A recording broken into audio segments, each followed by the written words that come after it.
Isay, makita tayo ng asawa mo. Ay naku, huwag ka mag-alala. Naglilibot yun. Wala dito. Eh, yung asawa ko. Pinatay ko na. Oh, dali na. Mag-record. Okay, let's see. Anthony, my baby Isay. Ilang years na yan? Akala ko 15 years lang, pero 18 years, ano? Nasa 18 years na po siguro. Grabe. Sir! Ito, kung kabatch ko lang to niligawan ko na itong, estudyante ko siya, no, sa Sunday school. Mamaya, guys, andito kami sa Vertis North. Ito yung Starbucks, no? At the back part is yung Seda. FYI, Seda is the only, or at least the first, 5-star hotel sa Quezon City.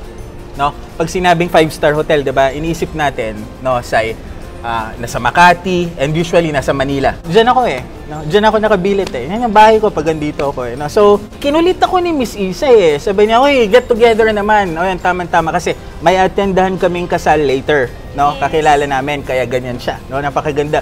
Sabi ko, bagong gising ako Sabi niya, sige, para makita niyo yung place ko, no? Punta tayo mamaya, no? Yes po, sige po. Papakilala ko sa'yo si Jesus Christ. Oo, okay. Papakilala ko ulit si Jesus Christ. Here, I chose 5 perfumes. Huwag na kayo mag-debate sa akin, ha? Una ay ang Dior Sauvage. Bleu de Chanel. Okay? Number 3, guys, number 3, gugulat kayo, no? Hindi ko naman ito inukray Profumo. Acqua di Gio. Profumo. Number 4, ang dami mag-iisip dyan. Number 4, syempre hindi mawawala to, no? Creed Aventus. And number 5, ayan, ano ba, pasok ba yung YSLY nyo, etc., etc. Sabihin ko na nga, total, matanda na tayo Favorite student ko to. Yes, no? sir. Yes, Grabe, sir. No? We don't need to debate, no? When it comes to the number 5, no? Kasi ito talaga, Versace Eros. Hands down, hindi papasok dito ang Versace for Om, not even yung mga YSLY ninyo, no? Ang hilig ninyo sa YSLY, di ba? No, not even YSLY. Ito, number 5. No, ipapaamoy natin to kay Isay, ha? Itong 5. And, magko-comment siya. Unahin natin ang Dior Sauvage. Okay. Wala pala akong strips dito kasi biglaan to guys, no? Wala akong strips dito kasi biglaan to, guys, no? So, what I'm gonna do is, I'll be spraying it on my wrists, no?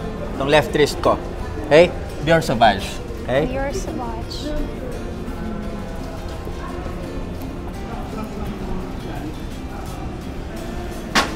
Sige. Amoy mo na basically. For me, medyo medyo matapang. Natatapangan ka? Oo. Ayoko pa naman sa matapang. Ito, I just sprayed once, no? Natapangan ka. Yes. What are you getting, Miss Isay? Ano ang nakukuha mo? Sige lang. Ba't mo nasabing matapang? Okay. Siguro, yung sa scent niya. And feeling ko, good siya for like, oldie person, ganun. Patay tayo dyan, guys! Well, wait, my point si may point si Miss Isay kasi magta 10 years na to. This was released 2015. Ilang months na lang, di ba? 2024 na. No, 9 years na. No? So, tumatanda na kayo mga Sauvage lovers, ha? Okay. From a scale of 1 to 10, feeling mo, 10 being the highest? Siguro, 7.5. That's Isay for you. Okay, sige. 7.5, Guys, syempre, hindi mawawala to. Ano ito, guys? Ano ito? Bleu de Chanel. Right. Ito naging, nasan ka ba nun nung signature scent ko to?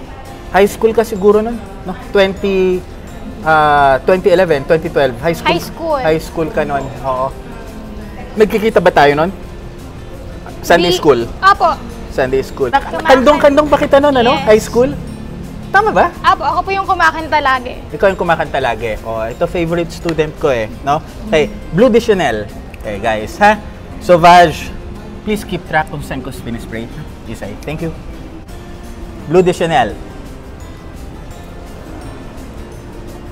Hindi kasi nasispray ngayon lang So, ayan. Miss Isay. Grabe. Miss na miss ko na to. Guys, as in, super. Pinagdadasal mo ba ako? Oo naman po kay sir dito. Of course. Yan. Friends forever? Yes, friends Alright. forever. Promise. Okay. Blue de Chanel. Ah, Sige.